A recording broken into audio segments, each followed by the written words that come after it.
Hola, mi gente. My name is Psycho, and we're here live at Airsoft Revolution 15. And we are coming to you here on the podcast channel where we have two of our five or six instructors that we have. Go ahead and say hi, guys. Introduce yourself. Hello. Hey, what's up? All right. We have Chucky and we have Austin, two of our very longest players in the game. Um, and we're gonna be going over so much stuff today. So, I'm glad they were able to join us. So thank you guys for coming in and joining us live on our topic. All right, so we're going to be talking about what is Airsoft Revolution 15 Training Academy. Okay, so what it is a 1 month uh training. So when you pay, you're going to pay for the month of training that you're going to be receiving. That's going to include your War Games package as well. So meaning, so you get two trainings a week. You get Friday and you get Sunday, and you get two per week. And then you, on the last weekend of the month, we get that Saturday because we move War Games from Sundays to now Saturdays. So you get that Saturday included in the overall price.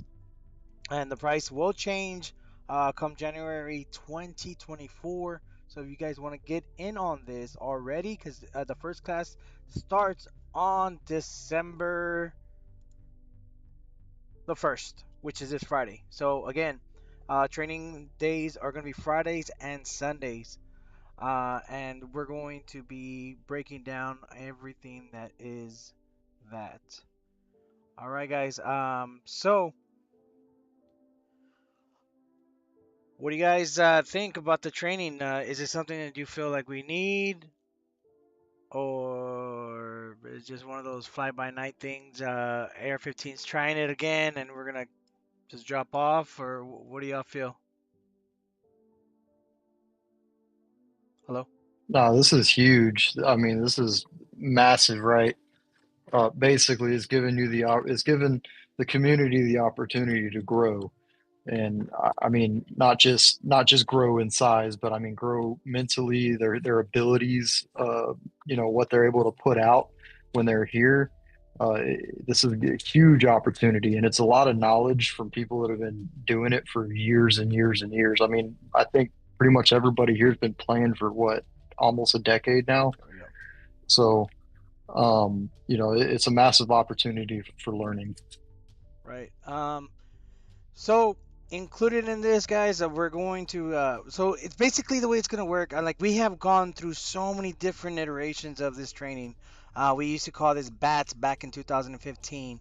We used to call basic airsoft tactics and strategies, right?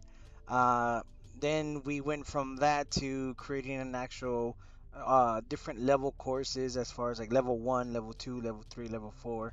Uh, and as you advance and you pass to the next level, we just went ahead and did that. But now we decided to more treat it more like a dojo, where you come in and you're gonna be expected to stretch. So if you feel like this is one of those training courses, is like, oh, we're just gonna shoot the targets and then call it a night. No, that's like a small portion of your training day alone. It is a 1 hour training course. Fridays, the way it works, so it's from 7 to 8 p.m. So we know everybody gets out of school, everybody gets out of work, and they got to fight through traffic, right? So the class starts at 7, and it's separate from the regular gameplay, right? So, each instructor is going to be instructed. So I'm going to be involved very much so with every single course in December. And then moving forward, I can pick and choose which course I'm going to drop in on. But every single course in December, I'm going to be involved in. So that way, my instructors are teaching the curriculum that we write all together. Um, so when you show up on the first, right? So We expect you to stretch. We expect you to bring water. If you don't have water, like a separate container, of course we have water to sell. But I don't know. Maybe we'll get like an igloo or something where it's like you guys can get some hydration because you will be sweating. I know it's cold and everything, but you are gonna be working. You're gonna be working out. You're gonna be pushing yourself to the limits, right? We always say that. It's such a cliche term now, right? It's like, oh, push yourself to the limits. We're gonna do this. We're gonna do that. But no, I remember like 3 years ago when I wrote this program that evolved into what we're doing now. Um, like it was a 30-minute or 15-minute regiment, workout regiment, and I know I had just wrote it out and I gave it one to Raptor, right? One training day, and Raptor was like, "Dude, I almost threw up. Like this is nuts. Like that's a lot." And a lot of people so it's gonna feel like, oh, you're only telling me this because it's Spiritus, or because it's Cry, or because it's Kydex, or whatever it may be. But we rather teach you and show you like why retention's very important, because if your stuff is falling out because you have a leather holster or you have a soft shell holster, or you don't have different retentions on your pistol and your pistol falls out, well, wouldn't you rather have it fall out during training and not at a national event, not during a tournament, whether it's here, high ground, or anywhere else? You want to make sure your equipment stays on your body, right? So that's why the very first uh, 15 minutes of our training regimen, it's very excruciating, to where it's like, all right, cool, we're gonna do, something as simple as 5 burpees. Before we do that, we'll do like, you know, your warm ups where you grab your rifle and you do uh, 5 military presses. Different, just different exercises just to warm up your joints on your arms, because as much as we want to say like, oh, you know what, I'm a Marine, or I'm this, I'm a soldier, I'm special forces, I'm security forces, I've been playing Speedsoft for like since I was born, or I'm a Milsimer who's been playing for 49 years, and I'm 28 years old. We have all these different types of players that come from all different types of backgrounds, and until you actually have stepped one foot where we have been, where we go to these events, we go to and do all this stuff. And this is why, you know, Chucky was a great person to pick for an instructor. Austin's a great person to pick for an instructor, because these guys have been there. They've seen it from the very beginning. And I'm going to go over the history here in a minute. But so that's going to be the first 15 20 minutes of just warm-ups, working out with your weapon, because as much as we all love that M27, or for me it's an M27, right? But then you got guys with 249s, that are full metal, and they're like, raw, it's Crytek, even though they're HPA or whatever it may be, your mini guns, um hey, it's all fine and dandy until you have to, you ruck that sucker all the way up the mountain, or, whatever opera event that you go to, and then, you got to carry the ammo for it. You got to carry all this stuff, plus your regular your kit. And if you can't, run around for 5 minutes, what makes you think you're going to be able to do it for 3, 4 days? Depending on what events you decide to pay money to go to. And now these events are going to be about $200, right? So we're looking anywhere between 150, 140 at the low, and then you got like $200 events, right? So Chucky, you're getting ready to go to Reindeer Games, right, by AMS. Um, how would you like it if you got all the way out to AMS, and then you finally realize like, damn, bro, I just bought this N27, and my spaghetti arms are not able to ruck up these buildings and stuff at Fort Hood. Dude, I'll tell you what, that's like the biggest killer for Milsimers at every Milsim op I've ever been to. Like it's not even the gameplay or the camping or anything. It's always just getting from one place to another with gear. Like it kills everybody. I mean, I think everybody's been to an op has seen like people, eat CAS out and stuff like that. And it's not necessarily because they're not consuming enough water as much as they're just not physically, prepared to, put a plate carrier on, put a backpack, like put a 3 day pack on, be able to actually, make the rucks, being able to consistently hold your rifle up through, you know, building clearing for 45 minutes to an hour, 2 hours, 3 hours, however long you're going to be out there till the next evolution or your next break. That I think that's the biggest killer for milsimmers, honestly. Even the dudes that are like coming out of the military that they got fat and lazy um, when they got out, but they do the whole Chucky's Milsim a thing just because it's fun. now Chucky's a corpsman, so don't get it confused and get offended out there if you're listening in and you're like, hey, who's this guy? Who's this airsofter who's gonna be saying that I'm fat and lazy? He's a corpsman, so he gets to see a lot of us, in different weight classes, right? Different championship levels. And hey man, I'm not gonna lie, dude. I see some big boys, they're able to push, and I'm like, get on there, let's go. And if I'm in front of you, you're wrong. Let's go, get in there. And dude, they're like, okay, I'm coming, and they run in and and they do what they got to do. Big boys have their purpose too. I've seen lots of my personal friends, at different Muslims do that too, where it's like, they bring in 4 or 5 guns, and they're just running through them. Uh, that's another topic. It's just like, how do you know if your equipment is able to push? Uh, so, uh, I'm looking at the comments here. So we got Cody and we got Scorpio who's listening in on us right now. Scorpio's also one of our instructors coming in. He is a former Army Ranger Super Special Forces Recon, little person. So I'm just kidding, but no, man. I mean, I've seen him, come in dressed as a newbie, right? And he caught me by surprise once, where he looked like a brand new kid coming in, and he rushed up on him, one of our famous games, Empire, right? And just being able to not to step away from the field and then come back at full force like that, I was just like, whoa, who is this guy? And lots of us do take breaks. Life kicks in and we understand that. So what do we have to do? We have to go back to the basics. Teddy had called me earlier, right? And we were talking to my son about basketball, and my son's like, oh well, I like rec play because I don't have to go to one specific position. I can, it's free range. I can do whatever I want. I want to be a point guard or shooting guard, or a power forward, whatever. I can play any position at that point. Um, so and that's kind of how like airsoft almost is to a point, depending on what you're doing, right? If you're an LMG, if you're a sniper, and you want to go rushing in a building, you better hope you're good with a pistol, And sometimes different op organizations, they won't allow you to do that. Hey, you know what? You bought the ticket for that part. That's all you're gonna do, you know. And we're gonna send you on a different mission. You're not gonna tag along with your crew.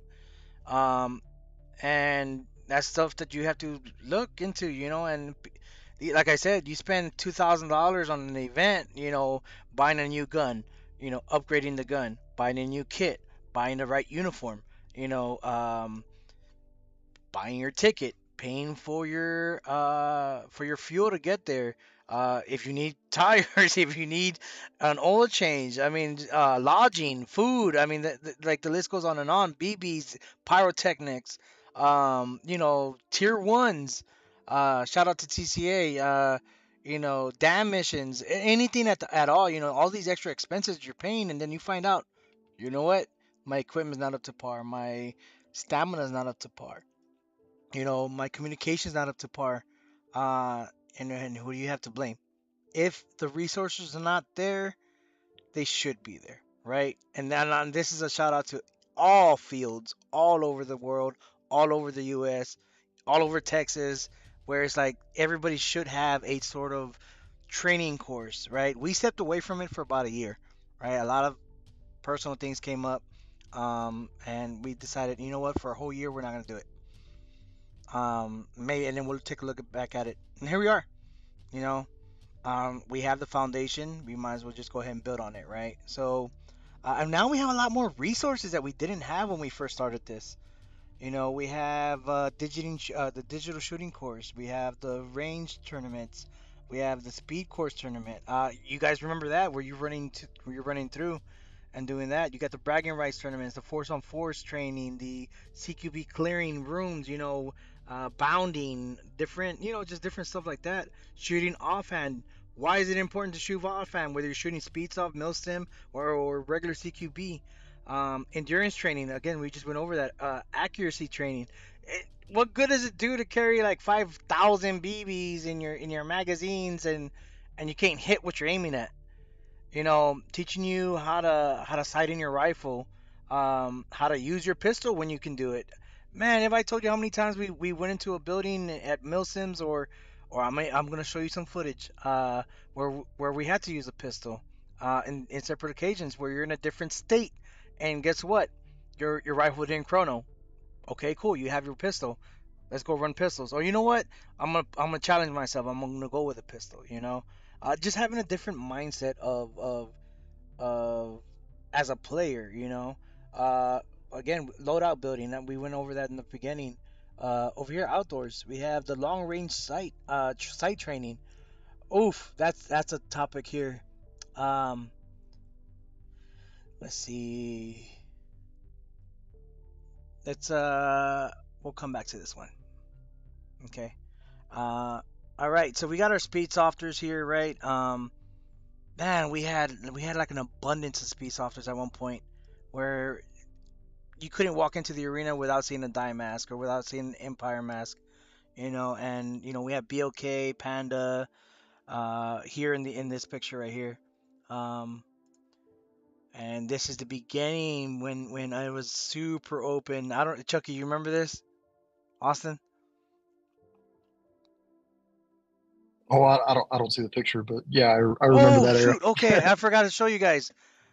I gotta live stream it to y'all. Oh, we got Teddy in the house. The good old days. Hold on. Let me live stream it to you guys real quick, and then we'll Yeah, what's up, y'all? Teddy with his podcasting mic. Here we go. All right, now my instructors can see what's going on. This is iteration number 1 or 2. Look, we still got lumber in the back. This is how far it went That back. that's about Oh, one almost that's two. number one, or yeah, one or two. It's really Right. open. Two has a This wall. was the courtyard. Uh, Yeah. in the way. Remember the courtyard? Yeah. I used to trip over the little snake y'all had over there. Yep, right here. We You had tripped one over here. it.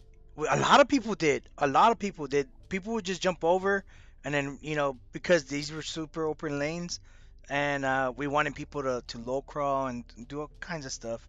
Remember, back then we had we were the first indoor CQB in San Antonio. So like, and this is our second location, right? So we tried opening up at a different location, and that took forever. It took us about 3 years to get out of that location. So going from that and Beta Revolution is like our beta testing of where we had like 50 some players at one day. Um, Shout out to everybody who's watching in and who was there for that. Um, but no, we had it similarly set up like this, but it wasn't like that. We have our lockers here.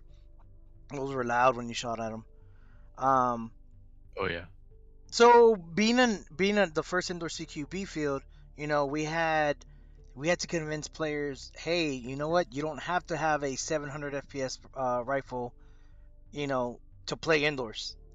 Oh my God! If I told you the outcry that we got, like, how dare you restrict us down to 350 FPS? This is before like HPA was super super big. I think around that time, a lot of HPAers were like, well, I shoot only 40s or I only shoot 50s, and they came in like little tiny bags, and they were Yeah. like, I'm never gonna play at your field. I'm like, oh shoot.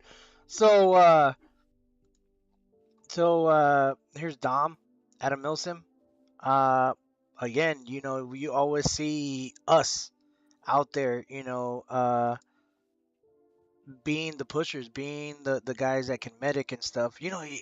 How many events have we gone to that were outdoors, whether it's Texas paintball or anything, everybody wants to be a gun, right? Everybody wants to be a gun for hire. Everybody wants to shoot, and that's it.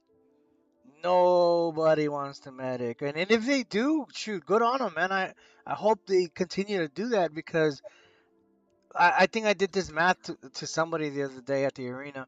It's like, okay, so you have one, two shooters, right?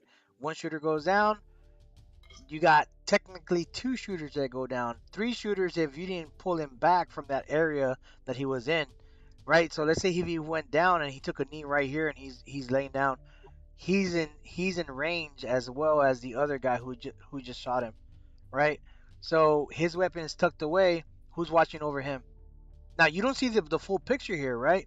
But that's stuff that people need to take into consideration. So when you one person goes down and you have somebody who's trying to medic, trying to get two guns back up, you can't sometimes, because you need cover fire. Sometimes when shots are being, sent downrange, you don't have time to think about stuff like that. And guess what? This guy goes in, medics him. Another guy, because he gets shot, then he goes down. Another guy comes in, medics him. And it's just a domino effect. How many people have seen that at any event? Avalon 5. Every event. Right? So, oh man, this is Operation Sun Devil. Whew, this takes us back. So, for those of you guys that didn't get a chance to go to this event, this was up in 878 Airsoft. Before they opened their doors to the public, there was an event host named Index Milsim from Oklahoma. I was gonna say Oklahoma, Texas, from Oklahoma, and they had an op here at 878, right? And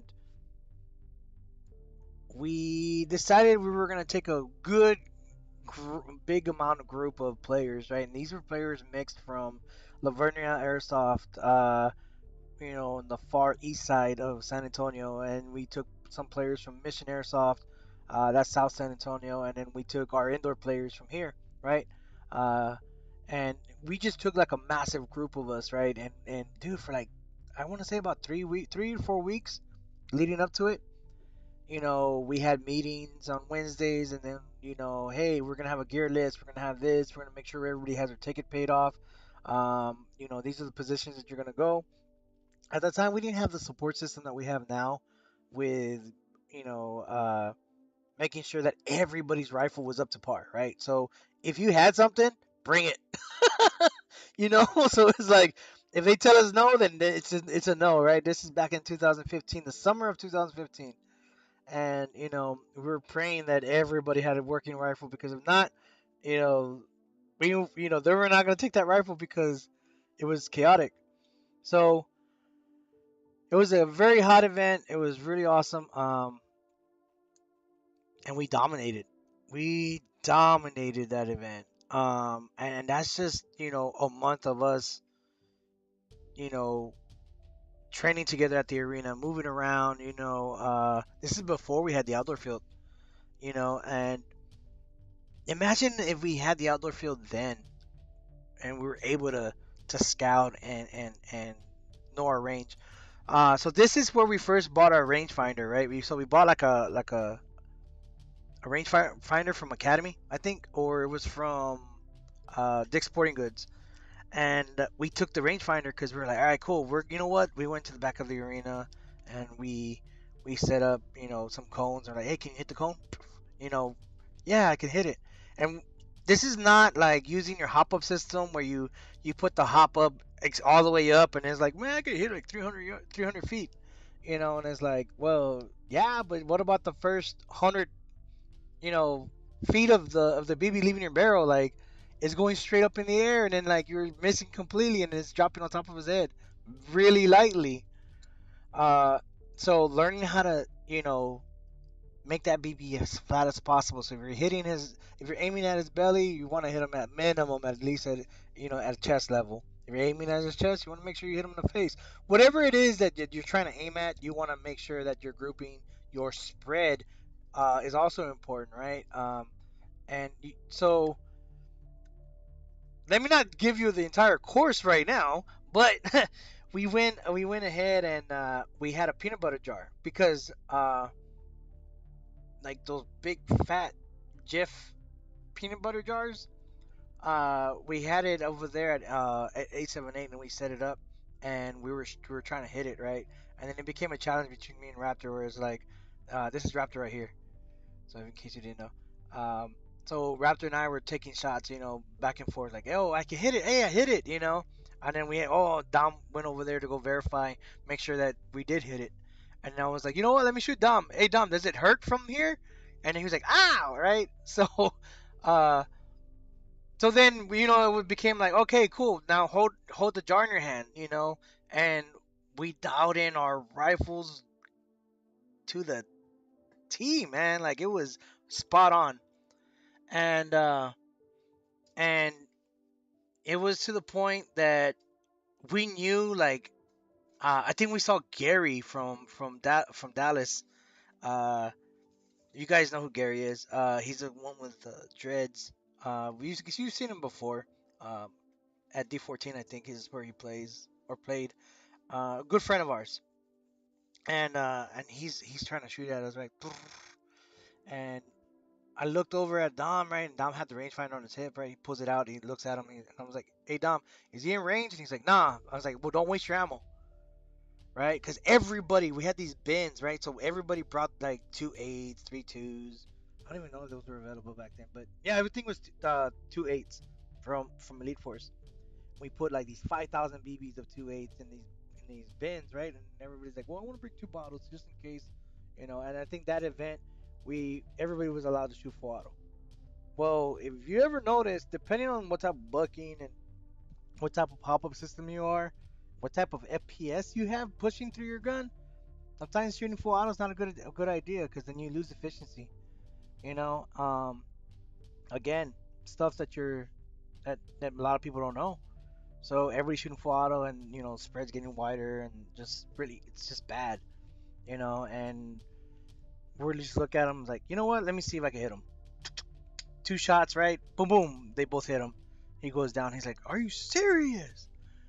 And how many times have we encountered that at different events, where it's like people think they hit you, and then when you hit them back, it's like, "Oh, what? Like how can you range? Because you know your range, you know what your gun can do, you know what your rifle can do." Uh, Even to where I remember when at our field at Battlegrounds, we had Ninja run CZ Scorpion, CZ Shadow 2, and he's rocking I think 32s or 40s out of that sucker, and man, he cracked Bubba's knuckle once when he was out there, and he was able to shoot from far, and I'm like, damn, like that. He knew his pistol. He trained with his pistol. Um, so this is the beginning of AR-15. So for those of you guys that never got to see any of this, built by players for players. That's a term very loosely used now. Uh, but yeah, we've always trained. Whoa, 2012, man. I think this was 14 or 13 or 12. I don't know. But this is at Chernobyl Airsoft. That's me. Oh, yeah. There's Dom right here in the back, and there's his dad, and then some young guys, right? So, we went through a paintball phase where we tried doing paintball. Grandpa's paintball, near Bernie, they shut down, and they sent a lot of paintballers. We had a paintball event. We ran paintball for like 8 months during this year, and this is when our Speedsofters were born. Because in case you didn't know, it's cheaper to play airsoft than it is to play paintball per shot. And these guys move different. So when they started playing at the field, airsofters were watching how they moved, and they started mimicking their movements and stuff. So when we went out to do Milsims and 878 and all these, D14 in December, and then like we went on this like tour, right? You know, back home, we little did we know we had all these older players, you know, teaching these younger players how to move, and you know these agility players that can move and do their thing, you know. We had crowds on Saturdays that would not mix with crowds on Sundays. Uh, this is actually Diego, runner. There's his dad and his uncle. You remember this guy? He was the leader of the Spartans. I think this dude still plays at the arena ever so often. I've seen him every once in a while. Him right here, this guy right here. He was the leader of the goons. Chris. Um, he was our first technical speedsofter that really branded what Speedsoft would have been, like as far as like everybody just moving extremely fast, right? Now, I'm not including Raptor. I know Raptor's gonna be listening. He's like, man, that was your first Speedsofter. Uh, but nevertheless, right? So we had different styles, right? We have younger players, we had older players, we had, this gentleman right here. He's a master sergeant in the Air Force. Um, I don't know everybody's rankings. All I know is like that's pretty high. I know in the Marine Corps that's high. In the Air Force, I didn't even know they had master sergeants in the Air Force, but yeah. So we always had different players mixing in, and you know, this right here is one of my favorite all-time pictures. Um, I think this was like the pinnacle of our competition. We had Rush, we had Void, we had Scar, um, we had 210 Tac. I think right after this we had Fates Off. We had a lot of teams that were ready to compete. Uh, for our trophies. These. So we don't have massive sponsors or anything. So everything that we do is from our heart, right? So we spent the money to get these trophies, and I know you guys seen these videos of us showcasing our 1v1s or 2v2s, 3v3s, 5v5s, and then the Rage Speedsoft one, right? And we've evolved over the years. There's Ninja, there's Geo, uh, Big Sexy, Teddy's in here. There he is. You got Scorpio over here, Caveman, um, Rico.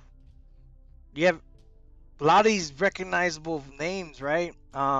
Because when you play, and that's what I'm trying to get at, right? I'm showing you all this stuff because I'm showing you guys this is the history of what we've been, what we've done, and building this community and building these players and working with these players, and whether it was an in-class setting or on the field training.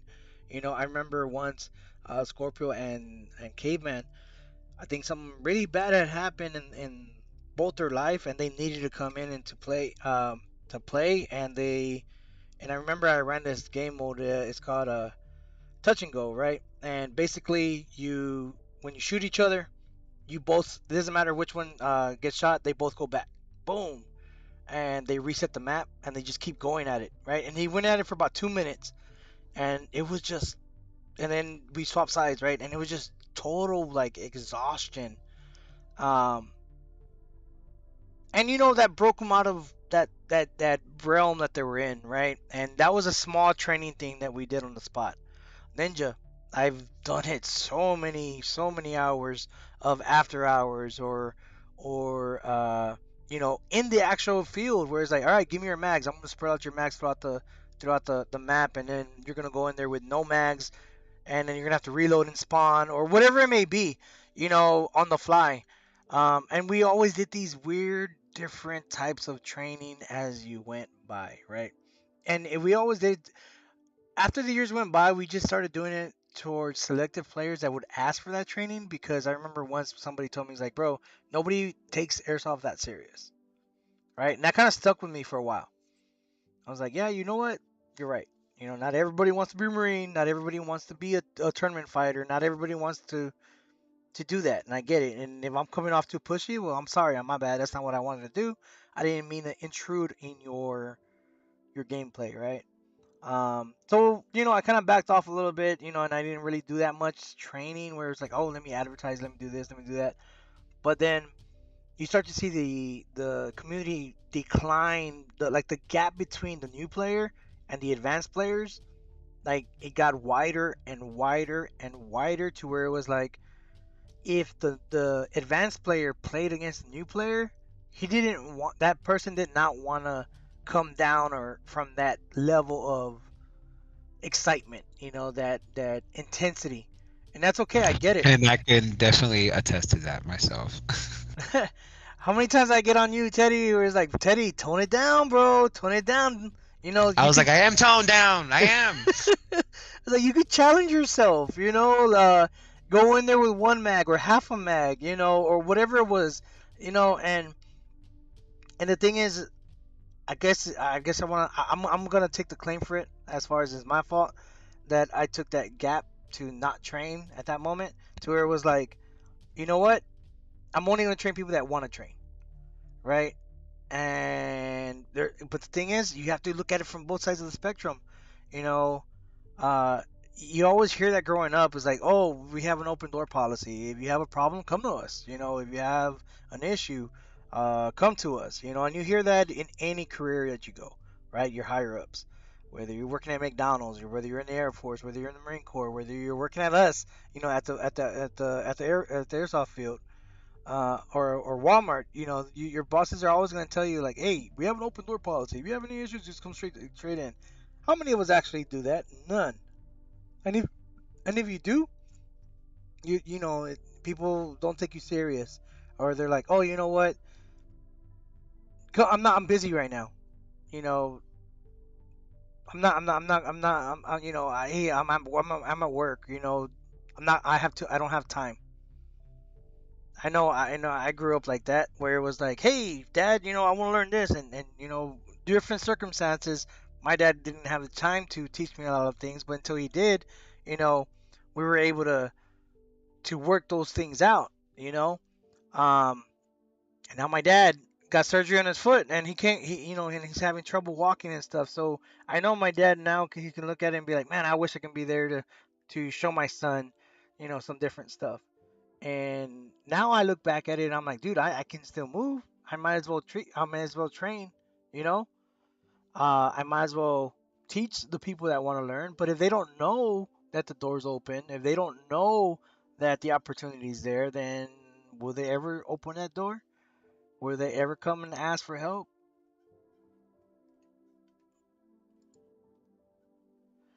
Which leads me to this next one, right? So here we got Big Sexy and we got Void, we got some Rush, we got Scar in the mix, right? And over the years, we've had massive amounts of community where we shrink down, and then we did an event for Big Sexy, right?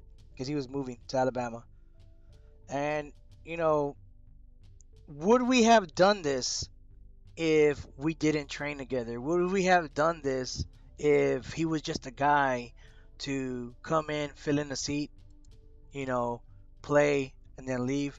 Now, don't take this the wrong way. I'm not saying that we're not gonna throw an event for anybody because you know they don't train with us, they don't sweat with us, they don't bleed with us. What I'm saying is, you take this as serious as you want it to be, right? Anything that you spend your time, your effort, and your money in, you want to train, right? Whether you play golf, right? Golf clubs are expensive, right? And then just to go hit the balls or go to a driving range, um, you want to train, right? Do you win money? No, but well, yeah, you do. There's some of those tournaments you do win money. You win golf clubs and you win all kinds of stuff. Win sponsorships, right? That's every airsofter's dream is to be able to do all that cool stuff. But if you don't train, then what's the purpose, right? I have been told many times from different players from different backgrounds is like, well, Psycho, you know, people don't like. Why should you have to train, right? I put in my money and all this stuff, and I got nothing in return, right? I got nothing in return. I spent thousands of dollars on my Polar Stars, on my Wolverines, on my kit, and all this stuff, and I got nothing out of it. I didn't get no sponsorship. I didn't win no trophy. But what do you see here? You know, we all play airsoft for different reasons. You know, and some of us play airsoft to let out some stress, right? Some of us play airsoft to get away from certain situations. Some of us just do it just to release some anger. You know, it's like, hey, it's controlled. You know, so you're able to come in and beat some people up and then leave. Uh, you know, some of us do it because we didn't get a chance to play sports. You know, we don't know what that sense of belong is, right? That teamwork, or for whatever medical conditions you weren't able to play sports. You know, or maybe certain sport clubs only allow certain players from different sport clubs to join the school sports. So it's like, well, shoot, why am I even try if I'm not even gonna make the team? I'm going through that right now, with some of my kids, where it's like, dude, if my kids weren't in a private, training thing, would they even be looked at to join the school, soccer team or basketball team?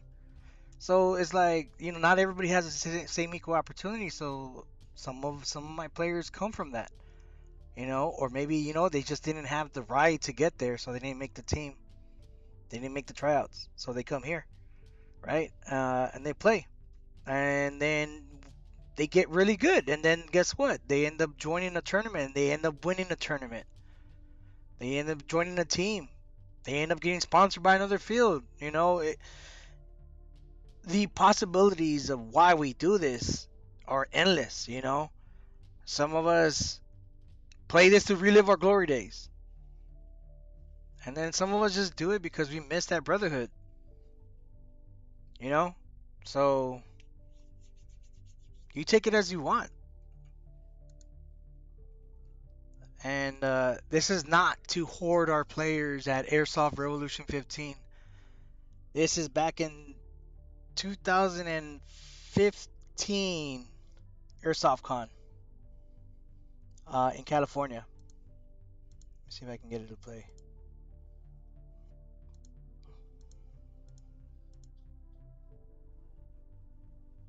There it goes. So, if you guys ever in California, this field is called SC Village, right? And there's Lydia's rifle. It's a Elite Force CQB. This is actually shooting CQB distances, and there we go. Dom's actually on the camera there. He's got his GoPro. We're moving through. There's Dom moving his little legs. He passed me up. He comes and checks, clears, right? And we've been there. We've done it. We played different levels. We've. Oh, that's too fast. That's not what I wanted to do. Here's another field.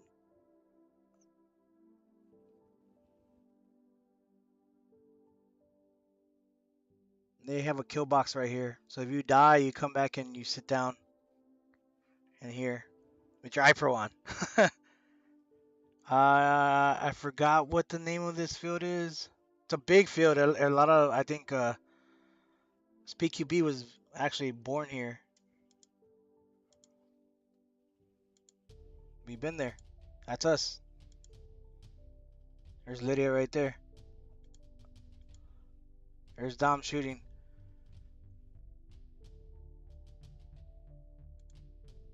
And again, when I tell you guys, when you have a sense of pride behind where you're from and who you train with and who you run, I always say this, right? Who you run with, you don't even have to do call outs sometimes. Sometimes you just move and you know where your player is gonna move into.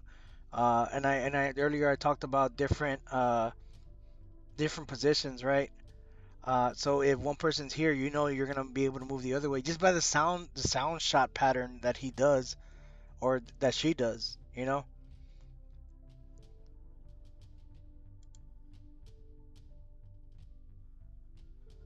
So so yeah. Teddy, you got anything for the fam here? Who else joined us?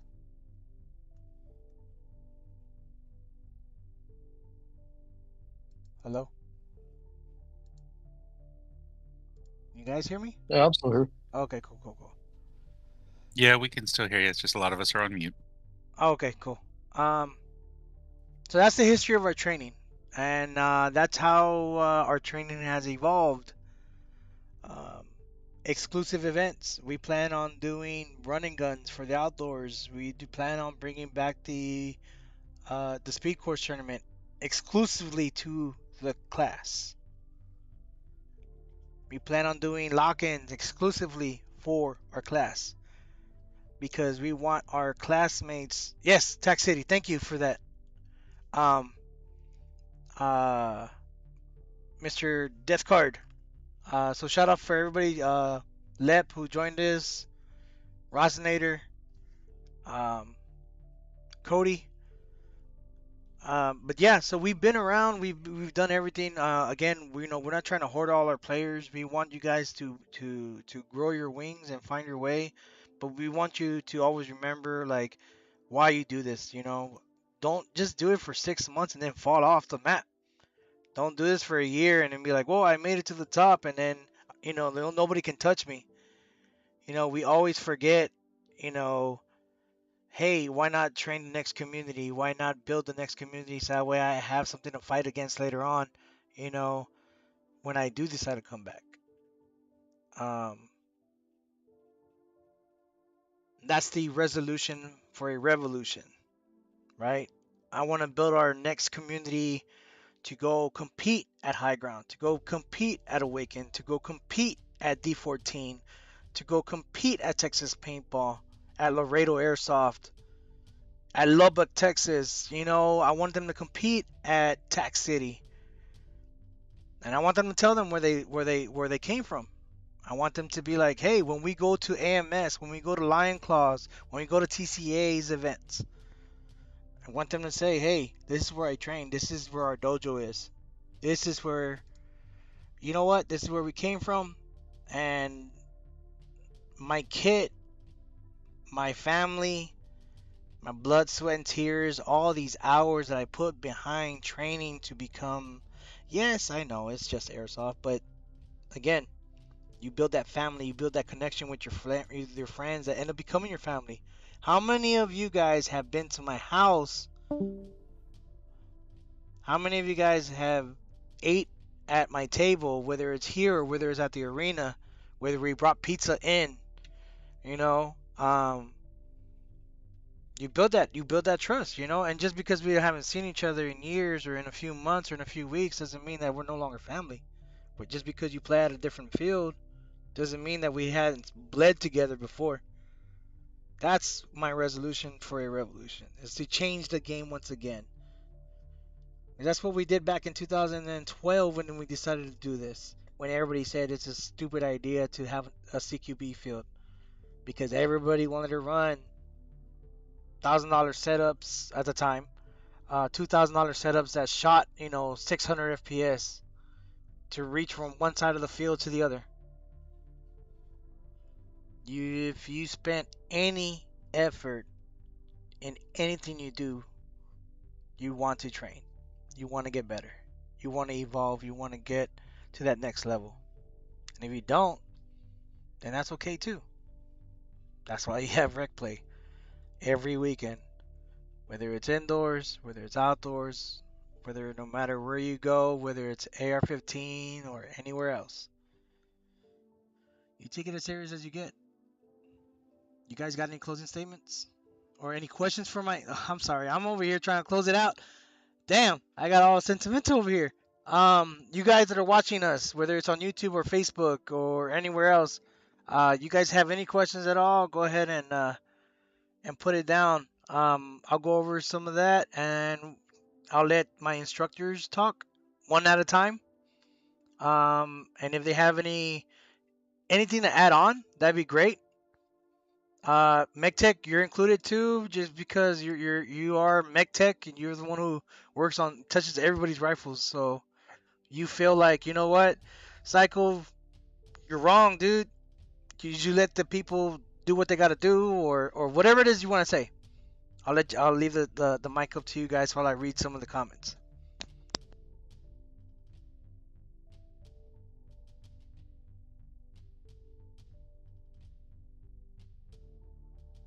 Wow. Go ahead, Chucky. All right. Hey guys, look, I love this community with everything I got. Been around it for 9 years. Um, this is an opportunity for you to better yourself, and I don't mean not just airsoft. I mean, this is an opportunity for you to take your investments that you've made, and I'll be the first one to say it's expensive. Some of the stuff we've done. I mean, I just spent money on a new gun, right? This is an opportunity for you to take that investment and make the most of it. Make the absolute most out of it. Become the best player you possibly can, and get down to the basics. Figure out how things function. Learn. This is a great, great opportunity. Take advantage of it and crush it.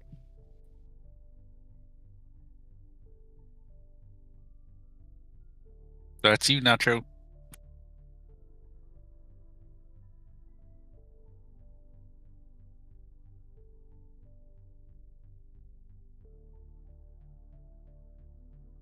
You still with us over there?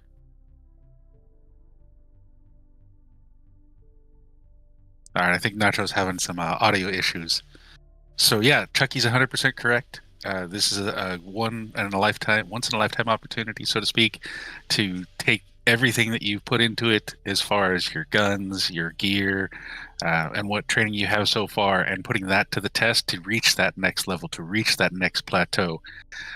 You don't need a 600 FPS rifle to get across the field. That's just the only comment I have about some of the other stuff that he said.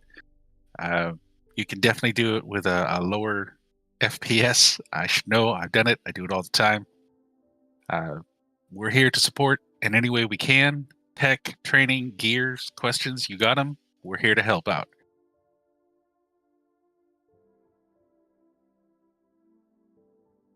All right. I was hoping Austin and Teddy were gonna say something. Teddy, I think he logged off here.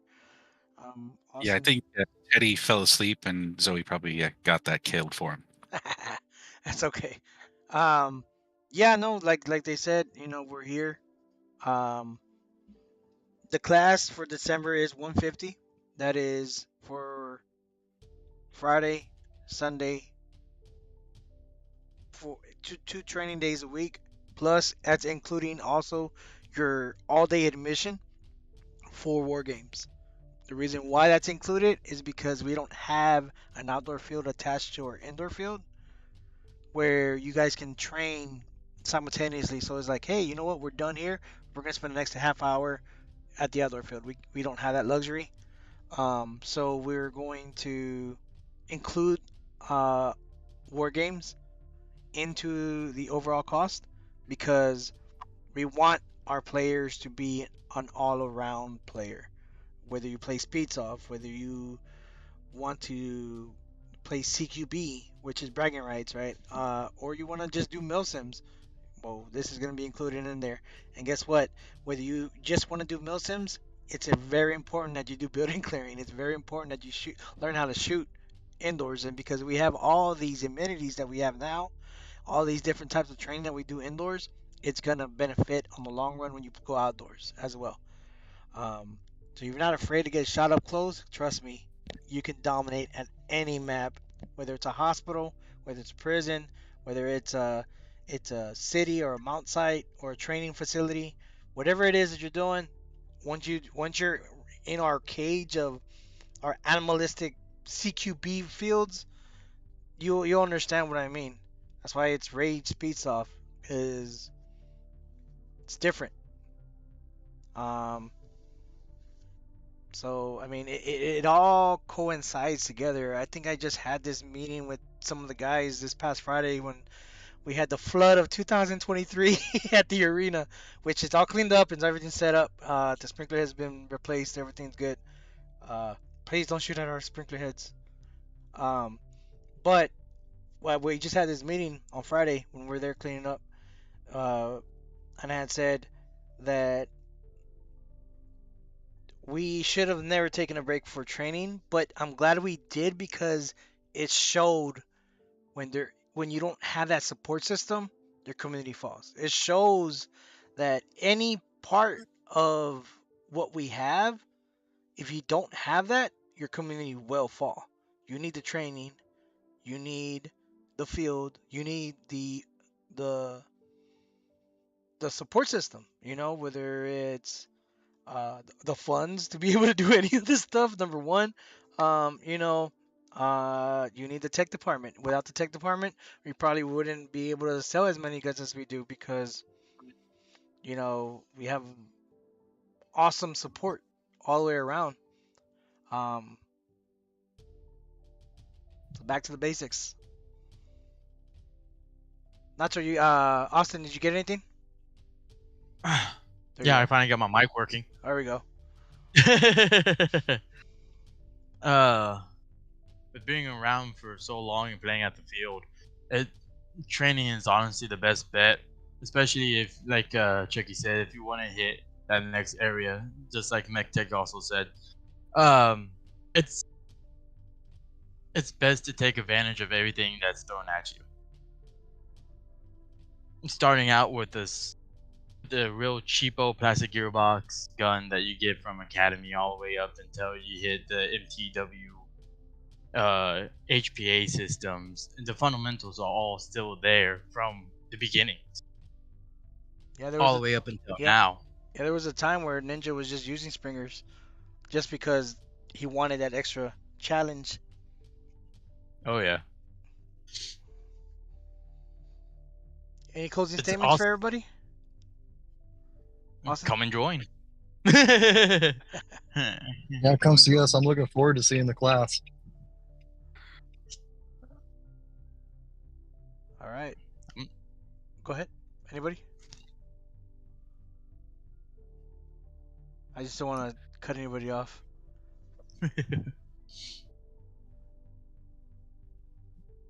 The only thing I can think to add is never forget, never forget, never forget. You always have support no matter which way you want to go. You want to go Speedsoft, you want to go Milsim, you want to do a combination. That is exactly why we're here. You want your gun upgraded. That is exactly why we're here. We're here to help. We're here to support. If you got questions, bring them up. And as always, I am your friendly mech tech. You guys have a fantastic time. All right, guys, I'm gonna close this out. We got other things we got going on, so you know what? If we're not changing the game, we're not doing our job. So from our family to yours, live the game.